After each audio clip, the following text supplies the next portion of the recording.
Istilah servo mechanism sebenarnya lebih dikenal di dunia teknik, yaitu suatu proses loop tertutup untuk mengkoreksi proses secara terus-menerus agar tetap dapat menuju target yang telah ditetapkan. Sebagai contoh peluncuran peluru kendali, ini menerapkan teknik servo mechanism, di mana ketika target telah dikunci, maka gerakan peluru yang mulai melenceng akan direvisi ulang sehingga kembali menuju arah semula. Proses revisi ini berlangsung terus-menerus sampai dengan akhirnya peluru kendali tadi tepat mengenai sasaran yang telah ditetapkan. Apa hubungannya dengan perilaku manusia? Sangat berhubungan erat. Dr. Maxwell dalam sebuah karyanya bukunya yang berjudul Psycho-Cybernetic yang menyoroti peran besar dari self-image dan habit dalam kesuksesan seseorang, memperkenalkan penggunaan istilah servo mechanism ini untuk menggambarkan gerakan kecenderungan manusia. Pada dasarnya dalam kehidupan ini setiap orang bergerak dengan prinsip servo mechanism, alias terus-menerus melakukan koreksi sehingga sesuatu yang digariskan terjadi, di mana proses koreksi ini berlangsung dengan keterlibatan seluruh kesadaran holistik manusia, conscious dan unconscious. Jika seseorang sudah digariskan untuk sial, maka apapun yang terjadi cepat atau perlahan tetapi pasti, maka proses servo mekanismenya akan menuntun seseorang untuk menuju kondisi sial ini tanpa bisa ditolak sama sekali. Demikian juga jika seseorang digariskan untuk beruntung, maka servo mekanisme ini dengan mudah akan membawanya ke keadaan yang seharusnya, yaitu beruntung. Semua yang akan dialami dalam hidupnya ini telah digariskan seakan ciptaan semesta, tapi sesungguhnya ciptaan dia sendiri. Suka atau tidak suka, servo mekanisme ini akan membawa kita ke sana dengan cara yang sangat cerdas, bahkan dengan cara yang seringkali tidak terduga. Jadi kini menjadi lebih jelas.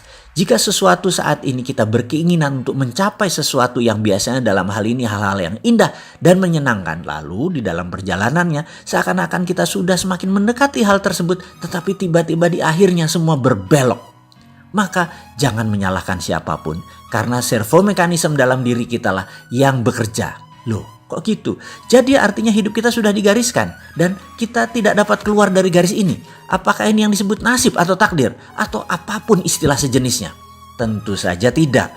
Pembahasan ini tidak ada sangkut pautnya dengan nasib dan takdir, yang jelas sudah memiliki ahli tersendiri untuk membahas hal ini. Pembahasan di sini justru akan menyadarkan kita adalah pembuat garis tersebut, dan tentu saja kita pula yang dapat merubahnya. Tentu saja jika Anda percaya dan berminat, maka video serial ini bermanfaat, akan memberdaya maksimum hidup Anda. Servo mekanisme akan menuntun seseorang untuk selalu mencapai sesuatu yang telah digariskan dengan berbagai cara yang teramat sangat cerdas. Lalu siapa yang membuat garis ini? Ini harus kita ulangi lagi. Yang membuat garis ini tidak lain adalah sosok yang juga terdapat dalam sisi manusia yang dikenal dengan nama habit dan belief system.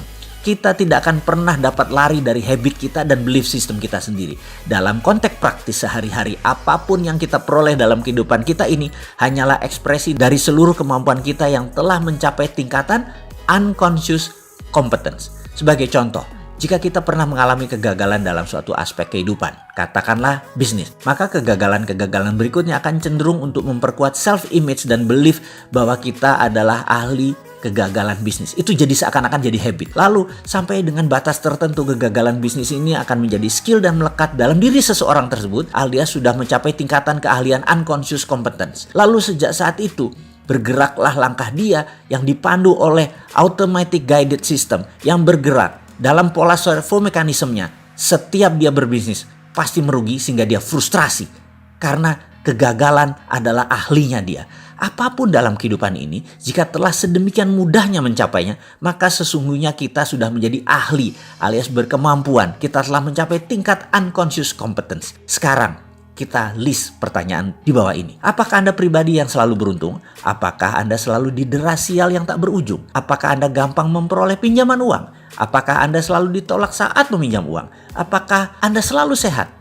Apakah Anda mudah mencari sahabat? Apakah sangat mudah Anda mencari musuh? Apakah Anda sulit mencari uang? Atau uang selalu mendatangi Anda? Apakah Anda selalu ditolak oleh lawan jenis Anda? Apakah Anda seorang yang sangat mudah memperoleh pasangan? Apapun itu, kemampuan arahnya menunjukkan bahwa Anda telah menjadi ahlinya secara unconscious competence. Servo mekanisme Anda akan selalu berproses untuk menciptakan hal tersebut. Nasib manusia, baik atau buruk, tertulis di habit di servo mechanism dan di belief systemnya. Bagai blueprint yang selalu mengawali suatu perwujudan dan semuanya Anda yang mengendalikan. Sekali lagi kita ingatkan, servo negatif harus kita buang, servo positif harus kita tambah.